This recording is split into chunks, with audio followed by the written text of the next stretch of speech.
Hey guys, thanks for tuning in to another Ask Ping. I'm up here in the mountains at work and answering some questions. Let's do it.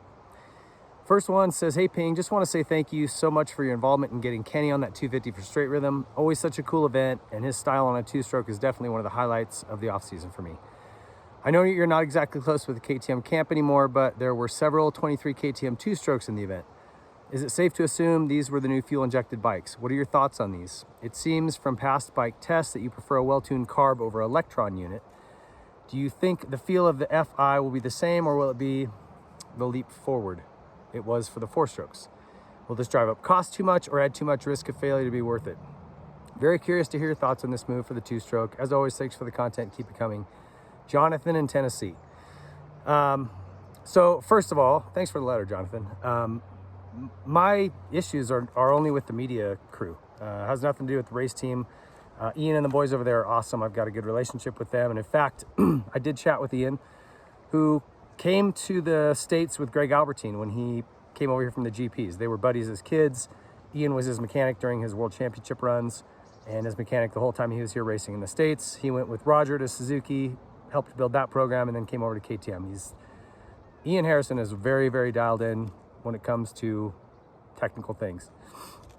And I was chatting with him about that fuel injected bikes. I think Plessinger was not on one, but Cooper and Marv were, or something like that. 2 out of the 3 were fuel injected bikes. And he said the thing that they were finding, a lot like when the four-strokes first went to him. You remember, there was like kind of an abrupt throttle feeling initially when you'd roll it on, and they were very linear, not a lot of excitement to them.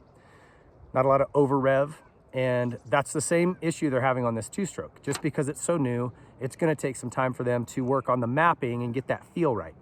So he said, the guys were all complaining that, hey, it just doesn't rev. It gets to whatever the RPM is up top and it just goes flat.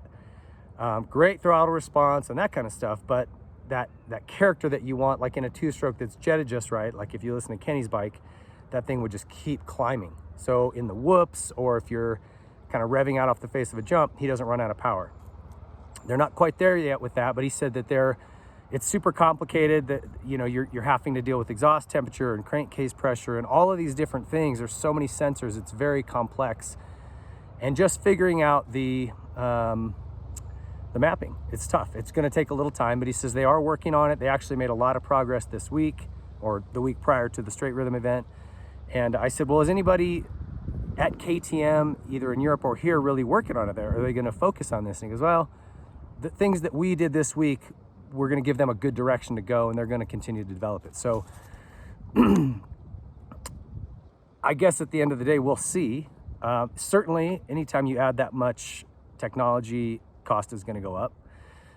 For, like, I would say off-road purposes, this is great, right? Because you can go up in elevation where it gets colder or whatever, and you don't have to worry about your jetting changing. On a current two-stroke, that becomes a problem. You'll start running really crappy the higher you go. So I think there's good things to it. I don't know if motocross is the right application, but we'll see. And I do prefer the feel of a carb over electron. Just as long as it's jetted right, to me, it's not even close. The electron just feels very lean all the time, and for me, I just don't really like it. But they're working on it. I think that they'll get it right. These guys are sharp, and when they set their mind to do something, they get it done. So anyway, that was kind of the info I got from Straight Rhythm for you. So thanks for the letter. Next one comes from Zeph, and this is a long one. Hang in there. Hey Ping, I want to start off by saying I'm a big fan of what you do. I like your viewpoint on nearly any topic. In the past, I was a bit confused on the Pulp MX breakup, but as the years went on, I became more understanding. I've been pro Ping and GL through the pandemic, in air quotes. I've always enjoyed that you take time to talk with us at the track, etc. You get the point. I was shocked to hear your point of view in the last vet Loretta Lynn's question on Ask Ping, as it was truly nonsensical. This vet question about Loretta Lynn's has 9 lives and just doesn't end. I could think of 20 more things to bitch about with DC or AMA truly. Your view of giving another class to the vets and taking away classes from novice classes and throwing in you're not going to get a contract saying no one cares needs refining. I hope to help with this point of view as you have helped me gain perspective on other topics. The C classes are very important to our sport. I myself have a young C class rider. While we get some help from the industry, we also purchase large amounts of parts and equipment. I personally have bought my son 3 KX250s this year.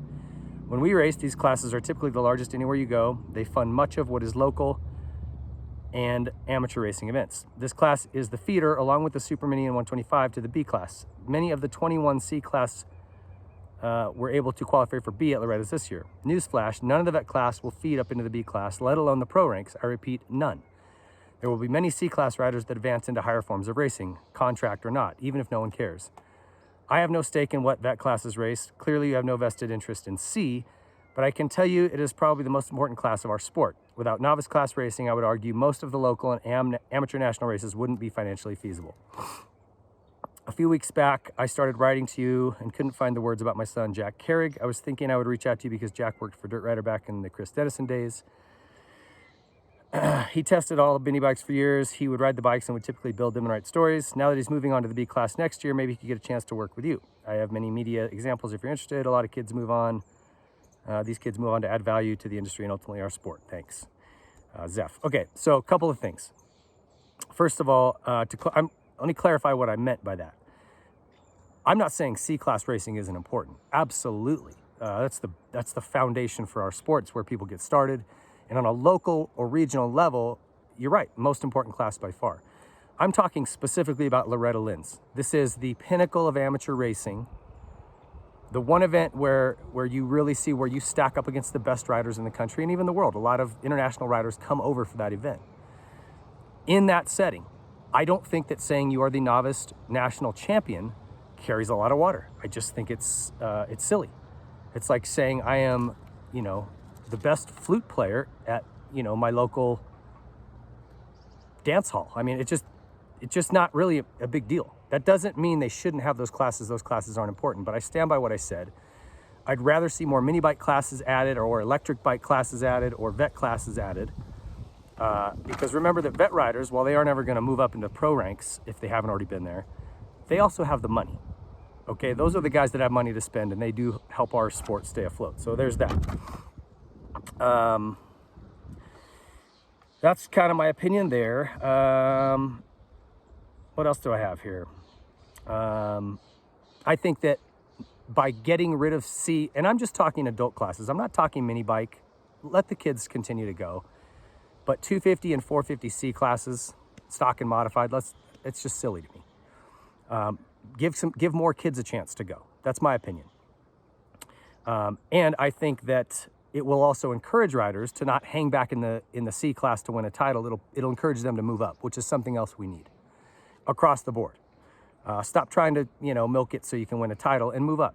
Get yourself into a more competitive class. So that's my only point. We could go back and forth. Obviously, you have a vested interest in the C class because your kid raced it. I'm a vet, so maybe I'm more sympathetic to that cause. And, I don't make the decisions that Loretta's anyway. So, my opinion is like a fart in the wind here. Just my opinion. And as far as your son goes, we are looking for test riders. Absolutely. Please reach out to me and send me something with some info on your boy. And let's see if we can get him testing some bikes for us and part of the Whiskey Throttle Media family. We appreciate it. And we are looking for interns. We're looking for folks to help with content. So if you're somebody that's looking in that market to get into media, please reach out to me. You can get me at admin@whiskeythrottlemedia.com and I will respond. Thanks as always, guys. We will be back next week with more questions. Send them in. See ya.